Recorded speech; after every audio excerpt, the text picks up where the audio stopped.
요즘은 정보의 홍수 시대입니다. 유튜브, 광고, 인터넷이 쏟아집니다. 누가 좋다더라 믿고 따라하다가는 몸이 무너질 수 있습니다. 저는 환자분들에게 이런 말씀을 드립니다. 정보는 홍수처럼 많지만 진실은 샘물처럼 드뭅니다. 의학의 아버지 히포크라테스는 이렇게 말했습니다. 음식으로 고치지 못하는 병은 어떤 약으로도 고칠 수 없다. 이 말은 수천 년이 지나도 진리입니다. 그런데 우리는 음식보다 알약을 먼저 찾고 있습니다.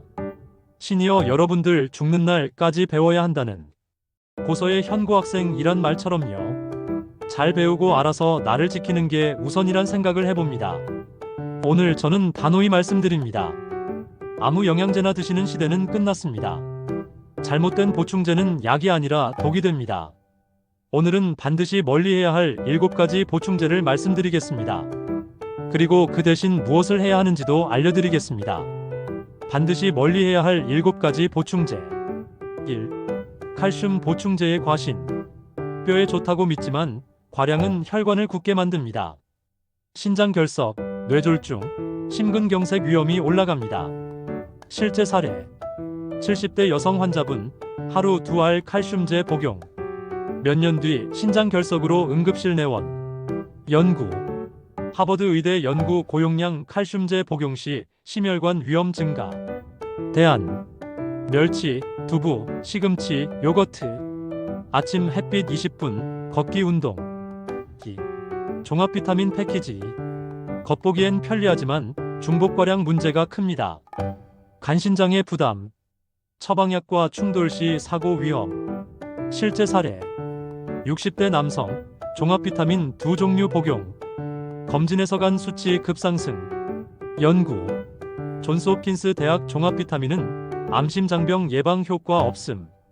대안. 결핍 확인 심한 의사 지도 아래 단일제. 기간을 정해 복용. 3. 고용량 단백질 파우더.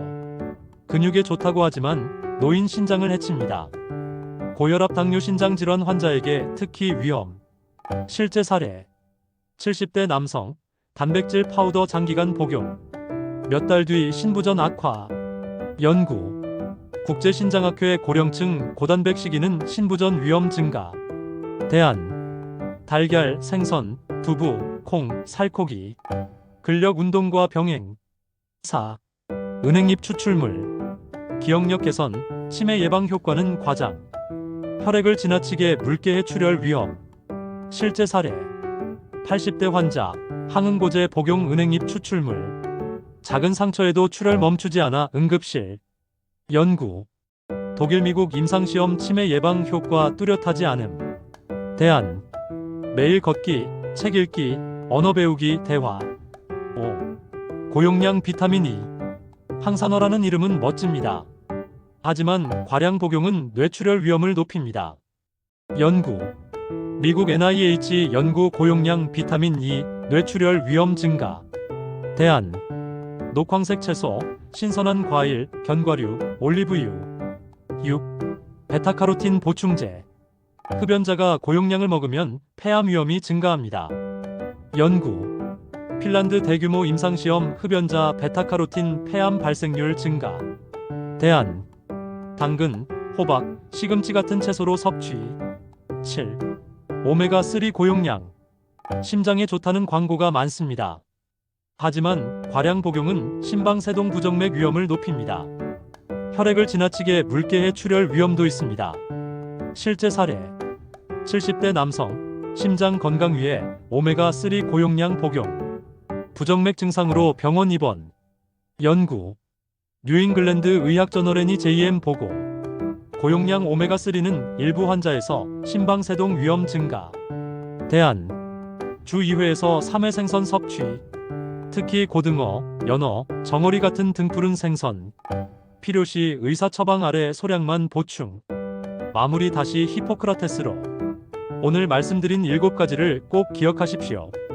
칼슘 보충제, 종합 비타민 패키지, 고용량 단백질 파우더, 은행잎 추출물, 고용량 비타민 E, 베타카로틴 보충제, 오메가3 고용량. 약장은 가볍게, 식탁은 똑똑하게. 다시 한번 히포크라테스의 말로 끝맺겠습니다. 음식으로 고치지 못하는 병은 어떤 약으로도 고칠 수 없다. 건강은 알약에서 오지 않습니다. 건강은 밥상에서 옵니다. 햇볕에서 옵니다. 매일 걷는 발걸음에서 옵니다. 사랑하는 가족의 웃음에서 옵니다. 저는 가정의학과 전문의 김도현이었습니다. 끝까지 함께 해주셔서 감사했습니다. 더 좋은 정보로 다음 영상에서 또 봬요.